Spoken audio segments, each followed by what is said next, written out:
Assalamualaikum warahmatullahi wabarakatuh.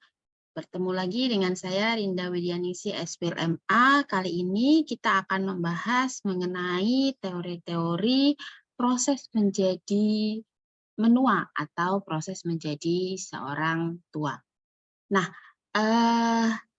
saya akan langsung saja men-share screen ya untuk kita membahas mengenai masalah ini.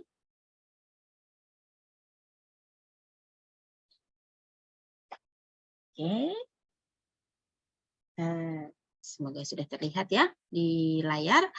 Kita akan membahas mengenai teori proses menua. Nah, apa itu proses menua? Jadi pada dasarnya kita sebagai manusia itu mengalami tahapan perkembangan sepanjang hayat atau lifespan development. Nah, salah satu tahapan akhir setelah kemarin kita membahas dewasa awal dan dewasa pertengahan itu adalah dewasa akhir atau manula atau kadang juga disebut sebagai usia lanjut. Nah, orang kok bisa menua itu kenapa ya gitu ya? Ini ada beberapa teori yang membahas mengenai proses menjadi tua. Yang pertama adalah teori genetic clock ya. Menurut teori ini, menua itu merupakan sesuatu yang telah terprogram secara genetik untuk spesies-spesies tertentu. Nah, di sini kita manusia adalah masuk di dalam spesies yang akan secara genetik itu akan otomatis mengalami proses penuaan ya. Jadi tiap spesies itu mempunyai nukleus atau inti sel ya, suatu jam genetik yang telah diputar menurut suatu replikasi tertentu. Jadi manusia ini dasar pemikirannya adalah manusia itu seperti mekanistik gitu ya. Kita itu sudah diatur waktunya gitu ya. Kita sudah diatur waktunya dan kita bergerak mengikuti seperti halnya jam gitu ya. Nah, jam ini akan menghitung mitosis dan menghentikan replikasi sel bila sudah tidak diputar lagi ya. Jadi artinya kalau memang sudah waktunya itu habis ya berarti sel-sel kita sudah tidak bisa mengalami pembaruan ya. Akhirnya sel-sel yang sudah tua itu mati, tidak ada pembaruan. Maka di sini kita akan mengalami proses meninggal dunia. Nah, ketika meninggal dunia ini belum tentu disertai dengan sesuatu yang sifatnya mungkin dramatis atau misalnya kecelakaan atau penyakit, karena seringkali kita temui dalam keseharian itu meninggalnya secara mendadak atau tiba-tiba tanpa ada penyakit parah tertentu atau kayaknya kemarin masih baik-baik saja kok, masih cerita-cerita, masih oke-oke saja, atau tiba-tiba ada orang yang sedang dalam kondisi sholat meninggal, seperti itu ya. Tidak ada sesuatu hal yang besar terjadi, bukan kecelakaan, bukan penyakit, tetapi kemudian memang ini ibaratnya jam biologisnya itu sudah habis. Ya, itu adalah teori dari genetic clock. Pada dasar ini kemudian kita akan bergerak menuju penuaan-penuaan ya. Jadi seperti halnya jam, misalnya kita di setel nih selesai jam 7 ya. Jadi kita bergeraknya itu ketika sudah jam 7 ya sudah selesai seperti itu. Nah, ini ada beberapa rekor tentang lifespan ya atau masa kehidupan spesies-spesies. Misalnya di sini ada yang paling lama itu adalah bulus ya, itu bisa 170 tahun. Ya, jadi manusia itu memang ada ya yang di sini rentang kehidupannya itu tertulisnya 116 tahun, tetapi sebenarnya yang bisa mencapai angka ini tentu saja jumlahnya sangat sedikit ya, sampai 116 tahun ini rekor yang paling tua gitu ya. Walaupun beberapa ada yang memecahkan rekor, ada yang sampai terakhir itu kalau tidak salah 132 tahun seperti itu. Tetapi orang jarang sekali untuk mencapai usia tersebut gitu ya. Kalau di Indonesia sendiri angka harapan hidup itu hanya berkisar di atas 72 atau 73 tahun gitu ya. Jadi yang sampai pada usia 116 tahun ini sangat bisa dihitung dengan jari seperti itu ya. Nah, ini ada beberapa binatang-binatang spesies yang berdasarkan waktu hidupnya gitu ya. Tentu ini adalah rata-rata terpanjang gitu ya, karena misalnya sapi itu 20 tahun, tapi mungkin sapi baru 3 tahun aja udah dipotong gitu ya, jadi sudah berakhir gitu ya. Jadi tetapi kalau ini adalah rata-rata terpanjangnya. Nah, di sini ada catatannya bahwa makhluk-makhluk itu rentang hidup rata-ratanya lebih pendek ya, terutama pada binatang yang hidup di alam bebas. Karena mereka kalau hidup di alam bebas itu mereka menghadapi begitu banyak tantangan gitu ya, mereka menghadapi bahaya yang besar, mereka menghadapi predator secara langsung, sehingga angka harapan hidup bagi binatang-binatang yang hidup di alam liar ini justru lebih rendah dibandingkan mereka yang hidup di penangkaran, kebun binatang, atau yang dipelihara oleh manusia.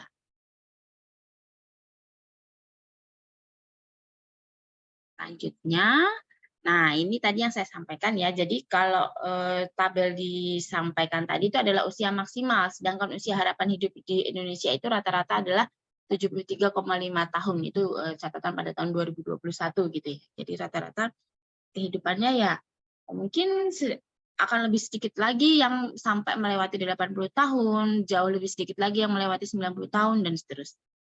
Nah, pengontrol genetik ini dikontrol dalam tingkat seluler, kultur sel in vitro, ya. Jadi ini adalah kalau bisa dibilang ini sangat biological sekali, gitu ya.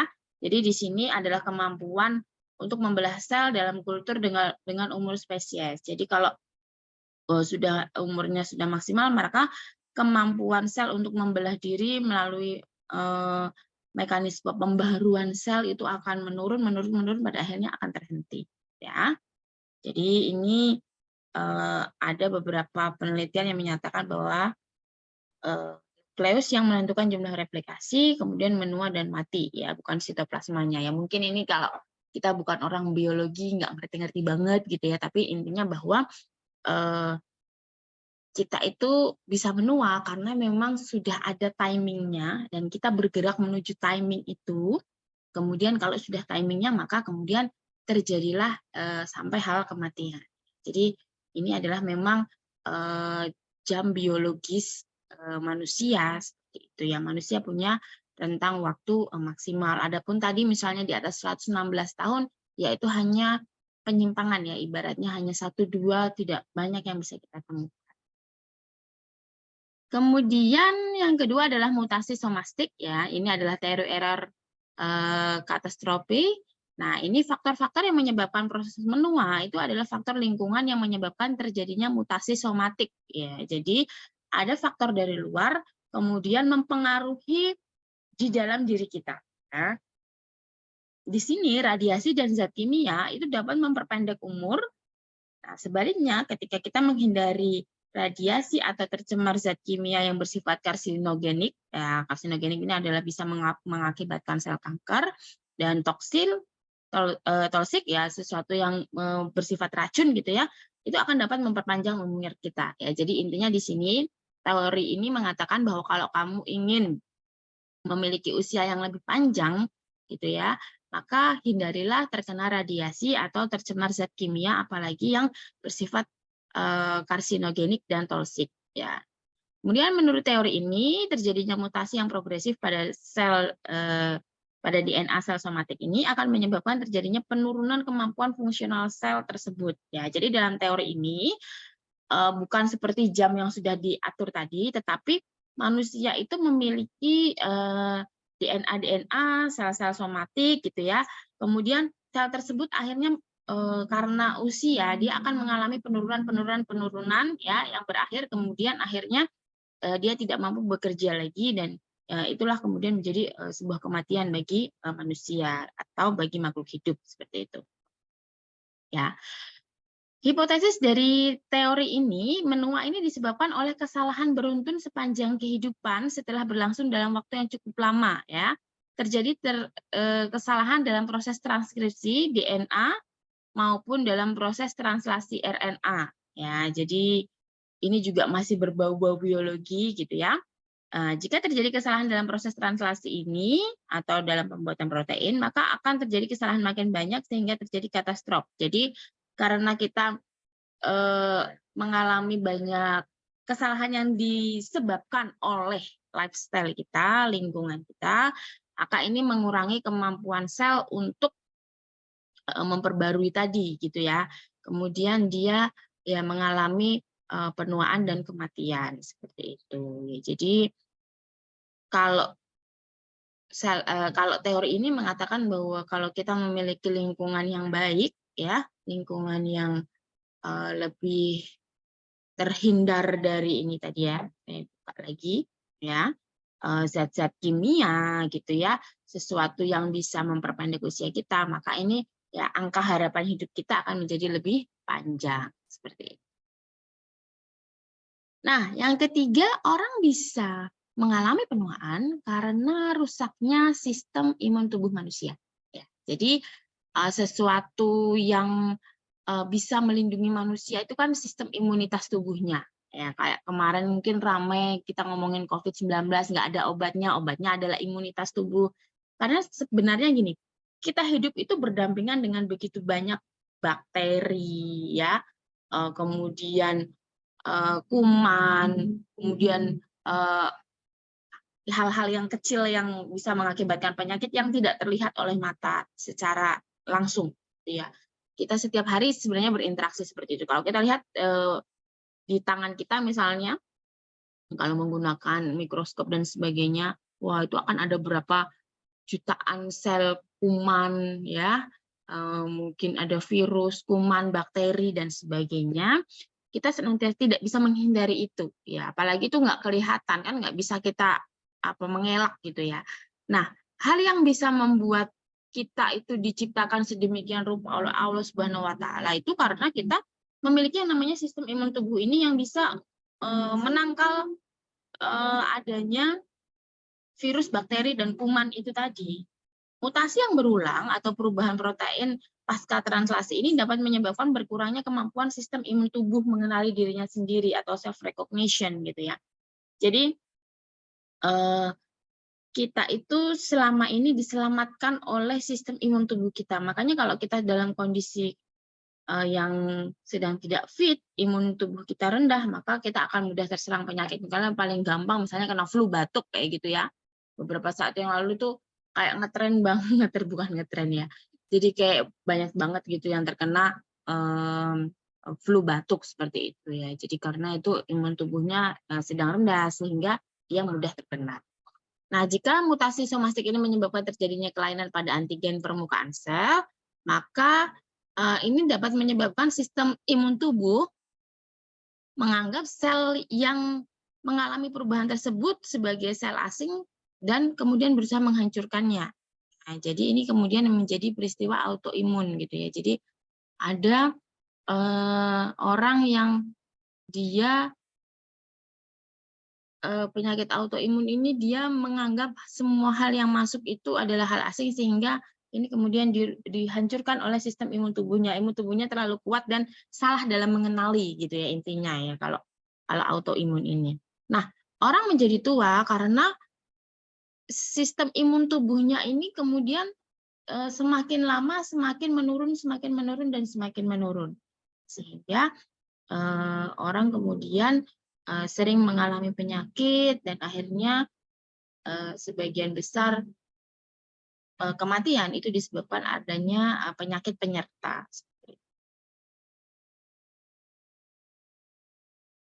Nah, hasilnya ini dapat berupa reaksi antigen atau antibodi yang luas mengenai jaringan beraneka ragam.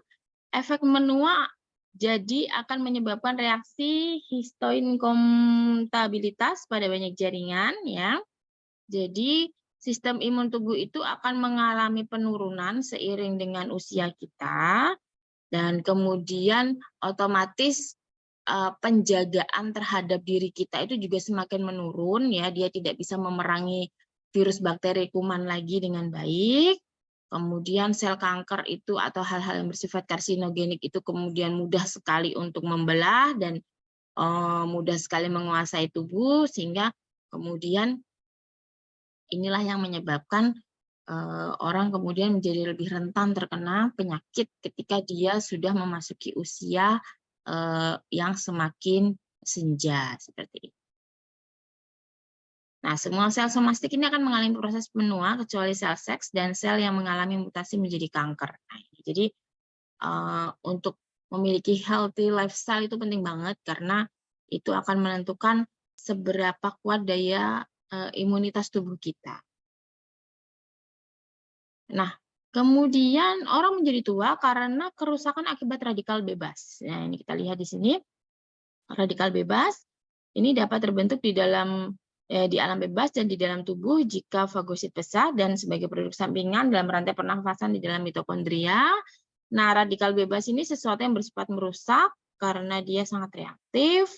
Ya, dia bisa bereaksi dengan cepat dengan DNA, protein ya, dan juga di dalam membran sel sehingga ini kemudian bisa mempengaruhi tubuh kita secara keseluruhan. Kita lihat gambarannya di sini, dia akan mempengaruhi sekali ya dari metabolisme, kemudian inflamasi, ya inflamasi itu peradangan gitu ya. Nah, ini hal-hal yang bisa merusak DNA kita gitu ya. Ada pencemaran udara ya, radiasi ion itu banyak dan mungkin semakin ke sini kita hidupnya itu semakin dikelilingi oleh radikal bebas gitu ya di mana-mana gitu ya. Mungkin contohnya polusi udara itu semakin lama bukan semakin menurun tetapi semakin meningkat sehingga kemungkinan kita terpapar radikal bebas itu menjadi lebih besar dibandingkan sebelum-sebelumnya. Nah, kita usianya sudah semakin tua. Nah, ini kemudian yang menyebabkan tubuh mengalami perubahan. Nah, tubuh sendiri ini sebenarnya memiliki kemampuan untuk menangkal radikal bebas dalam bentuk enzim, ada 3 macam enzim, tetapi semakin kita tua, tetapi enzim ini akan semakin rendah diproduksinya. Ya. Dan walaupun kita memiliki enzim ini, tetap saja kita tidak 100% terhindar dari radikal bebas. Ya. Jadi, semakin lanjut usia, semakin banyak radikal bebas yang terbentuk sehingga proses pengerusakan itu akan terjadi di dalam organ-organ dan sel-sel kita ya, sehingga lama-kelamaan akan banyak sel-sel yang mati. Nah, sel mati dan tidak disertai dengan kemampuan untuk melakukan peremajaan sel. Nah, ini yang menyebabkan kemudian akhirnya orang mengalami penurunan fungsi organ-organ tubuh dan fungsi-fungsi kehidupan yang lain. Kemudian yang kelima itu adalah teori menua akibat metabolisme. Ya, jadi metabolisme kita ini akan sangat mempengaruhi bagaimanakah jalan kehidupan kita. Ya, kalau kita metabolismenya bagus, ya kita memiliki angka harapan hidup yang lebih tinggi. Pengurangan intake kalori pada rodentia muda ini akan menghambat pertumbuhan dan memperpanjang umur, gitu ya. Hewan yang paling terhambat pertumbuhannya dapat mencapai umur 2 kali lebih panjang dari umur kontrolnya. Ternyata bahwa panjang umur itu berasosiasi atau berkaitan dengan tertundanya proses degenerasi, gitu ya. Jadi intinya adalah bahwa kalau kita itu memiliki metabolisme yang baik, maka nanti akan mempengaruhi sel-sel yang ada di dalam tubuh kita ya berjalan dengan baik dan ini kemudian akan meningkatkan angka harapan hidup kita. Nah, perpanjangan umur kita terjadi karena penurunan jumlah kalori antara lain disebabkan karena menurunnya salah satu beberapa proses metabolisme sehingga terjadi penurunan pengeluaran hormon yang merangsang proliferasi sel, misalnya insulin dan hormon pertumbuhan ya. Jadi biasanya terjadi kalau orang-orang yang sudah semakin tua itu mengalami gangguan hormon juga ya karena metabolisme itu kemudian nanti terkait dengan hormon yang di dalam tubuh kita ya. Misalnya insulin itu sudah tidak mampu lagi untuk diproduksi ya sehingga orang misalnya mengalami DM, diabetes mellitus seperti itu. Nah, ini yang kemudian nanti berakibat kepada sel-sel kematian sel-sel ya, akhirnya kematian pada diri manusia ini. Ya, jadi modifikasi cara hidup yang kurang bergerak menjadi lebih banyak bergerak, itu akan bisa meningkatkan umur kita menjadi lebih panjang. Karena apa? Karena kalau kita aktif bergerak, maka metabolisme tubuh kita akan berjalan dengan lebih baik, gitu ya.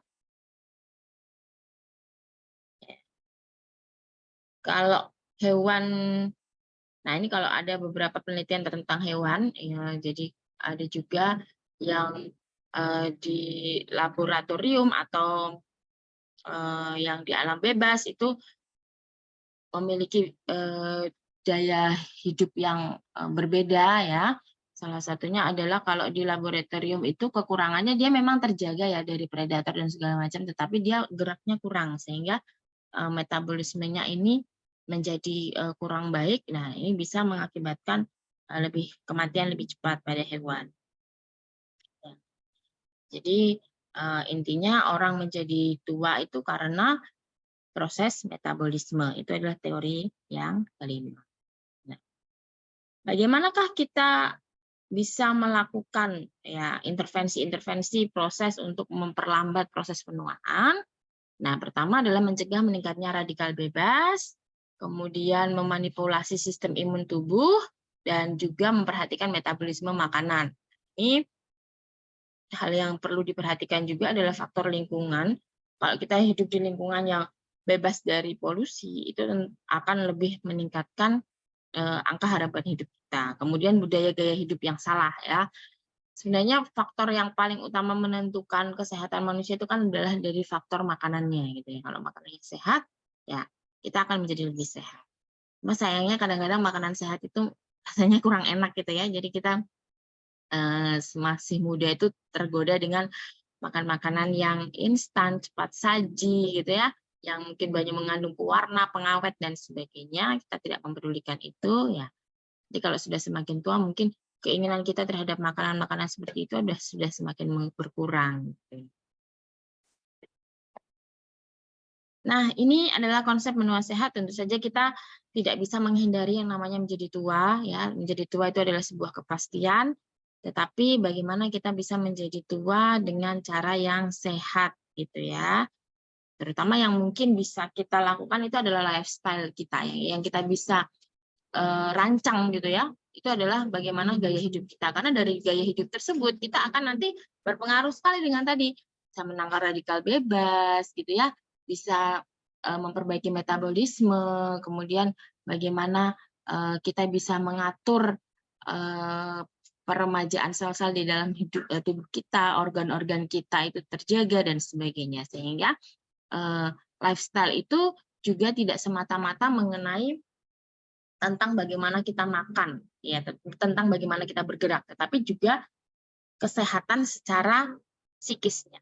Nah, minggu depan kita akan membahas bagaimanakah perkembangan pada manula gitu ya, pada usia lanjut dan kemudian problem-problem yang mereka hadapi. Problem-problem atau masalah-masalah yang biasa dihadapi oleh manula. Nah, ini dalam rangka juga dalam menciptakan lifestyle yang sehat ini dari aspek psikologisnya. Oke, demikian yang bisa saya sampaikan.